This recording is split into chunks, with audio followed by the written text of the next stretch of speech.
not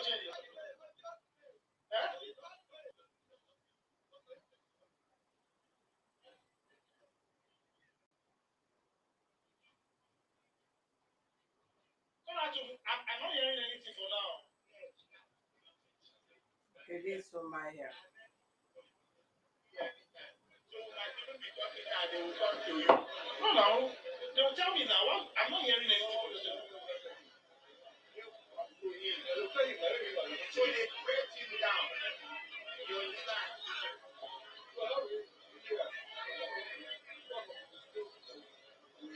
She will unmute the audio again for you. Once you unmute the audio, call her, call her.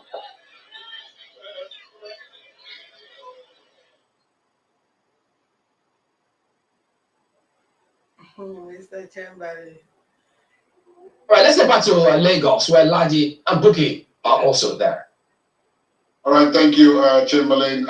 Indeed, we are here. Of course, all our correspondents from across the country have already reported this morning, talking about the situation report in very many of the states, how early voters got there, how early materials got there, how early the officials themselves got there, and how quickly voting started, and all of that. So we have a great deal of information, even as it is, but then there are still events unfolding. And for many people, I believe they would say this is the critical moment when you stop voting and you start the collating and the counting.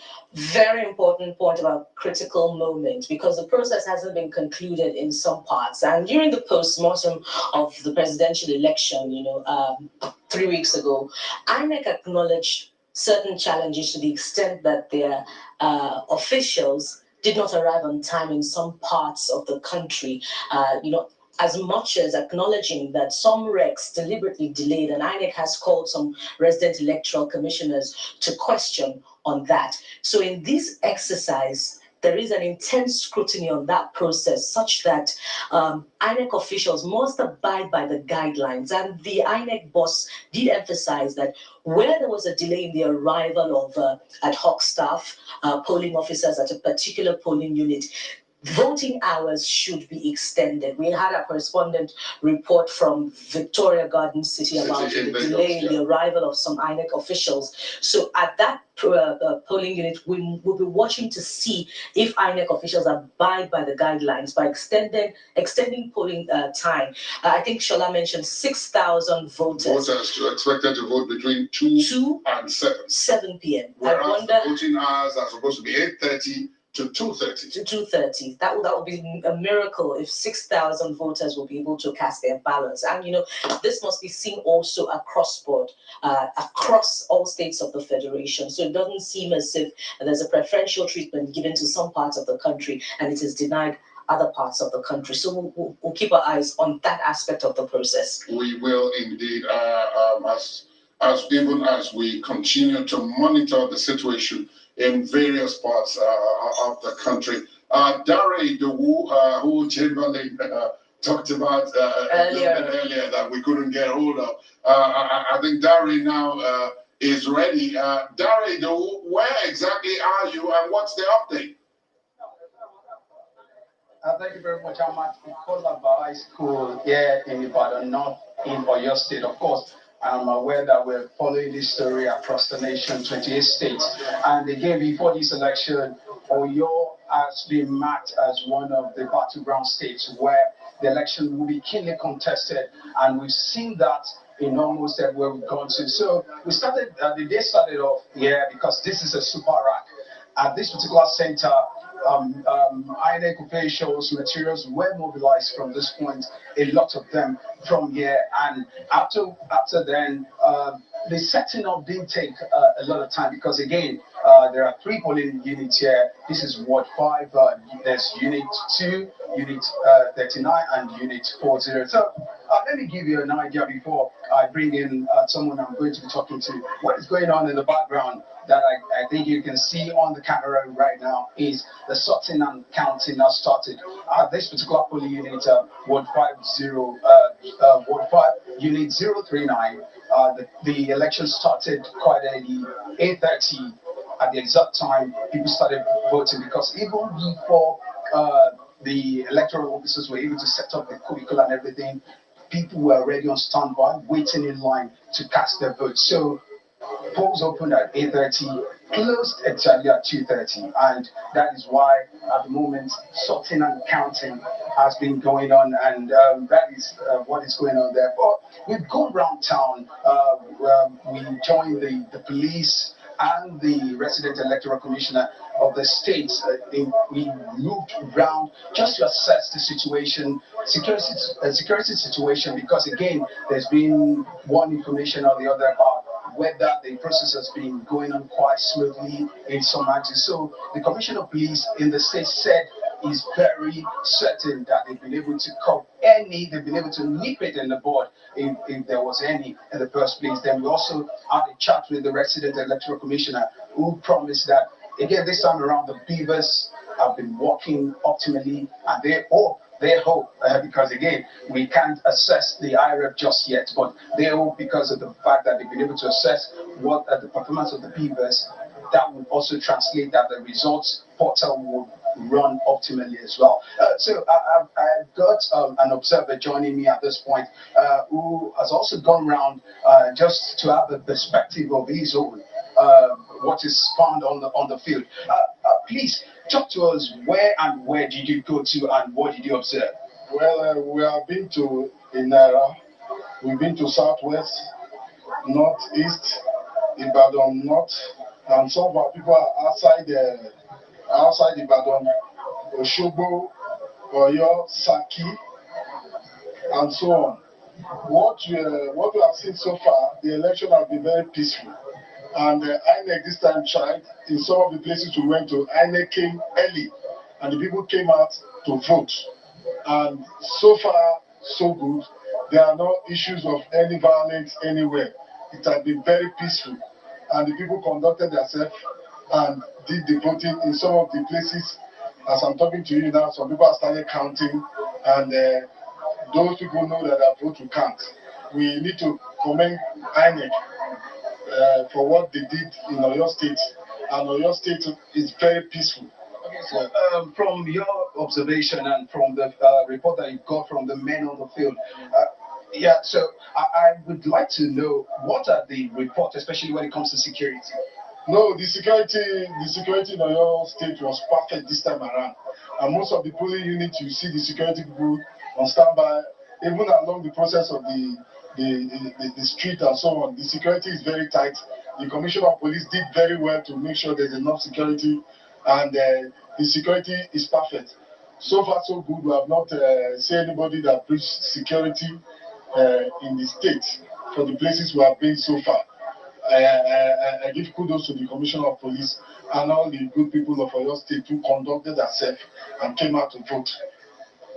Yeah, thank you very much. You heard it from an observer, and also from what we've also been able to observe from going around town. It's been peaceful so far, at least to some of the polling units we've been to. Back to studio. I've got a question for you. From your own assessment, I mean, because during the last election, a lot was made about late arrival of materials. A lot was made about late arrival of materials. This time around, what was different? Was that different in any significant way from what we witnessed 3 weeks ago in where you are in Koloma High School in Ibadan? Again, that's a very strong one, because I was going to talk about that. So I think a few factors may be responsible for that, especially when it comes to this election. From what we gathered at this particular center and all the polling units here, because this is a super rack, and this was more like the distribution point where materials moved from. So it's more like a given. The setting up was quite early. The materials came quietly, so they were able to continue the voting. So we can't even compare that with the presidential election, because the process started and everything started quite smoothly here. So, but But let me put that in. They've also noticed that there may be a bit of apathy because you cannot compare the number of voters. It seemed a lot more people were interested in the presidential election than this particular election. So before the counting and the sorting started here, they are to strike out a lot of unused ballot papers. And even people in the background were whispering and talking about the fact that you cannot compare the number of people who voted in that presidential election to this one. But our polling units in this particular center, the distribution of material, the setting up and everything started quietly. And to other places we went as well, they said the process started early at 8:30, and that is why sorting and counting started by 2:30. Indeed, Dare Idowu, thank you so very much for your reporting. Of course, we will return to you. I'm sure at about the time we begin to get the results, but do stay safe out there. Our correspondent, Dare Idowu. Whether by accident or by design, it's surprising and also cheering to note that Ibadan has gone on, or your state in its entirety now, from the observers, account as well, has gone on peacefully. Yeah, because it was one of the expected battlegrounds. But from everything we've heard so far, because the process, as you pointed out, is not over. It's not over yet. Yeah, so far, we have to keep emphasizing that. Interesting, yeah. So we have another correspondent, Hajara Aliu, who's in Bauchi State. Before Hajara Aliu, we want to go to Eyitope Kutei, who you probably saw a little bit earlier on with some jubilation in his background, but he's back now, and Eyitope Kutei is somewhere in Umuahia North. Eyitope Kutei, what is going on behind you? What was that jubilation about? Yeah, good afternoon, Ladi. It's nice seeing you again. Okay, I'm at Ama Onyekwere in Umuahia North local government area of Abia State. And like you said, what you saw earlier by my right, they finished voting, they finished sorting, they were counting. And as usual, as they were counting, the voters were chanting the numbers of the votes being counted by the INEC officials, just like 10, 11, 12. So immediately they finished counting the votes, the people were excited. Maybe the vote of the people, the person they voted for was the highest at that polling unit. But at this polling unit, at this ward, which is Ward 3, we have about 21 polling units scattered around this place. But the immediate ones here, about 4, the one there, 017, and the other one there, and they finished voting. They're also sorting. Counting will begin in few moments from now. So people are waiting and excited to want to see the results of their votes at this polling unit here by St. Michael's Primary School in Ama Onyekwere in Umuahia North local government area of Abia State.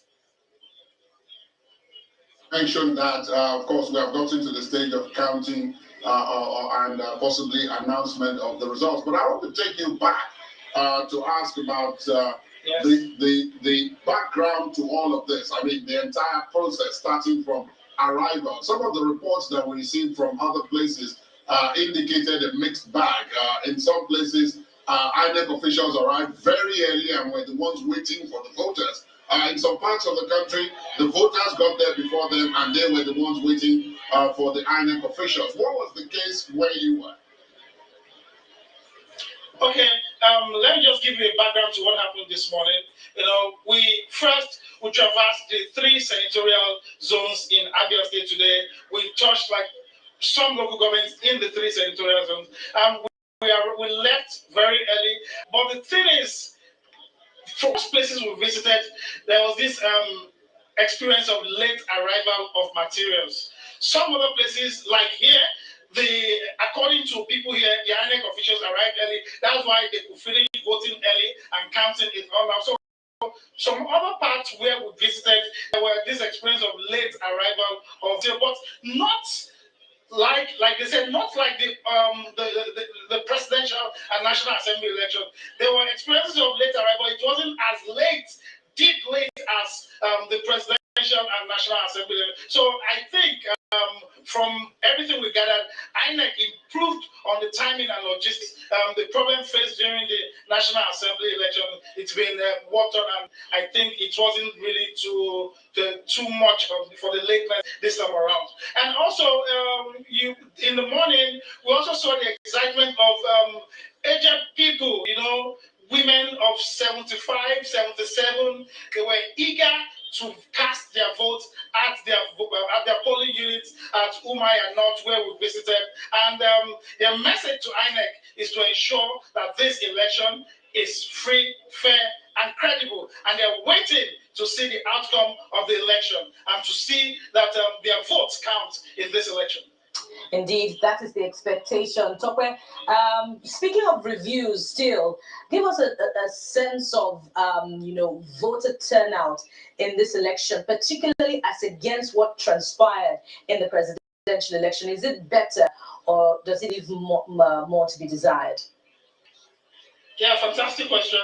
I can tell you that most of the places I visited, there were low turnout of voters, and even from the voters themselves, they say you can't compare the turnout of voters in this election with the one during the presidential election. They had more people come out to vote during the presidential and National Assembly elections, more than this present governorship and state assembly election. And just like when I spoke to some people earlier too, they gave reasons that this is their farming season, so it's really affected the voter turnout. But like we've gone around even here, when I came here, I asked voters here, and they said they can't compare the number of people that came out during the presidential and National Assembly election with the number of people that are here today to cast their votes. But by and large, it's still a little bit okay.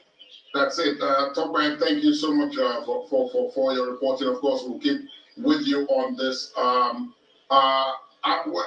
as we are hearing these reports from Ibadan, from Dare Idowu in Ibadan, and from Tope Kute in Umuahia, Tope, let me thank you. Thank you for your reporting. We'll get back to you when we actually have some results and possibly more jubilation. Maybe during the collation, yes. Absolutely. Yes, we'll Thank you. collation center. Thank you very much. Thank you. Now, while all of this is happening, of course, Tope reporting from Umuahia in Abia State, and before him, Dare Idowu reporting from Ibadan in Oyo State. Let's cross over the rivers, shall we, to the north, where our correspondent Hajara Aliu is in Bauchi. Hajara, good afternoon. What is happening where you are? First of all, start, of course, with where you are.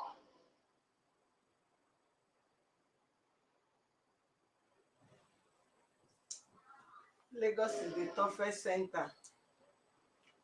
So if they want to ask, let's hear from Ajay. This should be like Kaduna or Sokoto. Ajay. All right, we'll get back to Hajara in a moment. I understand that she's supposed to unmute. There's a mute button on the equipment she's using, which she's supposed to mute. But while we are getting all these reports, I mean, here in Lagos, as we said at the start of this segment, there have been some disturbing reports about intimidation, violence, which you referenced when you talked about snatching of ballot boxes and intimidation of voters and all of that. Of course, that's been going on, and we can only hope as we continue to highlight that fact that all is not hunky-dory in Lagos in particular. A lot of things have not at all, Aladi. Earlier on, we heard report, I think from Olu Phillips, yes. And we in fact saw the video of voters protesting in Ojo Cantonment. It appears, during every election cycle, there are peculiar challenges of violence, of voter intimidation in those areas. I wonder if it's Alimo Shona or Ojo and Ajerobi Felodu. where voters are unable to vote or there are reports of violence. We also saw Agor Palace Way as well. So this is the highway. Absolutely. But let's put a pause on the discussion in Lagos. I understand Hajara is now ready. Hajara, good afternoon. And now I'm sure we are going to be able to hear you from Bauchi. Good afternoon, Ladi. Sorry about that. I started one polling unit in the Yakubu Wankam Bauchi Metropolis. What is happening right now is that counting is ongoing. The election here at this polling unit began as early as 8 a.m. So they are still voting and ongoing. You can see that people are jubilating, even though the counting is still ongoing. But who is going to win this polling unit at them? I must say this, that the people of Bauchi have shown maturity in this election. We haven't reported any incidents of voters intimidation or anything of that kind. It's been peaceful so far, even though people thought that there was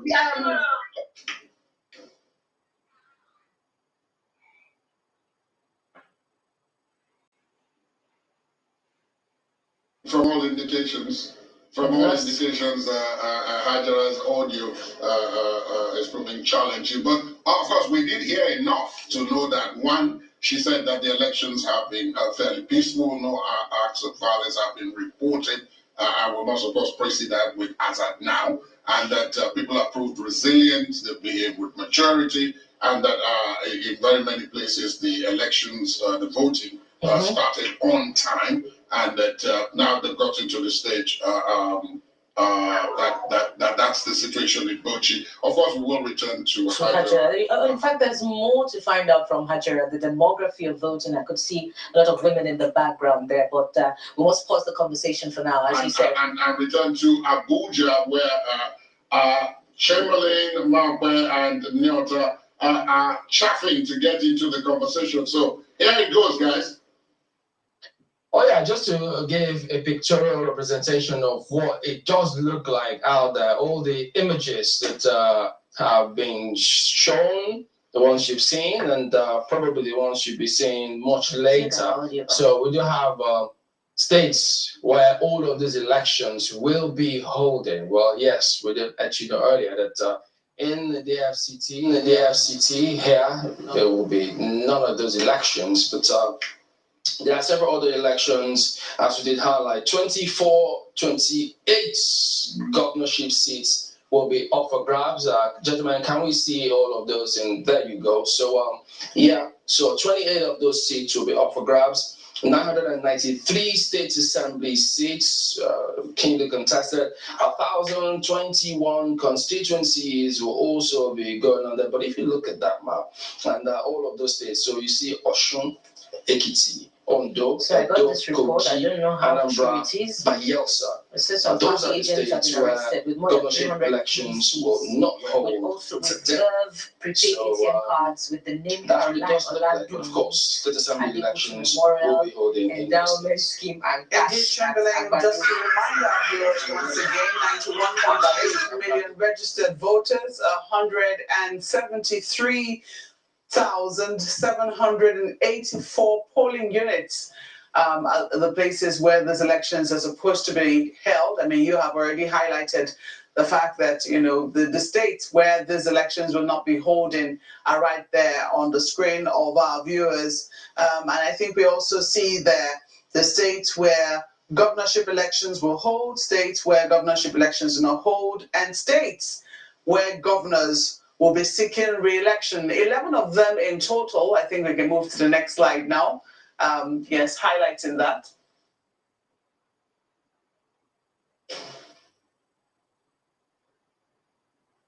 Oh yeah, so talking about 11 governors who are seeking re-election into office. If you can see the states where that's happening, let me just go there: Bauchi, Borno, Gombe, Yobe, Adama, Yobe, Nasarawa, Oyo, Ogun, Lagos, and Zamfara. These are the 11 governors who are seeking for re-election back into office. Oh, yeah. Did I? Yes, we did. I did. Well, the pictures are right there. Well, the pictures are right here. You see the faces of those governors that are seeking re-election into office. It's interesting how these things go out. After 4 years, they're back in there racing again to see if they will be trusted again with that mandate by the people of the state, see if they can improve, so to speak, on whatever they did in the last 4 years. Chimley, what do you think? Well, I think I'm going to talk about the battleground states right now, which is the very next slide that's coming through. And you see the map will show you it's in red, actually. So you get to see Kano, Bauchi, Adamawa, Nasarawa, Oyo, Lagos, Delta, Rivers. So those states are where it'll be. I mean, you'll get to see a lot of interest. It is as a result of the personalities that are involved in those states. I mean, you already have seen a lot of visuals coming through from Lagos, but from what we saw in Bauchi, appears to be. I know people talk about the quiet before the storm, but in that case, considering how the electorates are conducted themselves, okay. But we all know that the Bauchi elections are usually, you need to look a lot deeper because it can be interesting. We've seen the incumbent governor, how he defeated the former governor,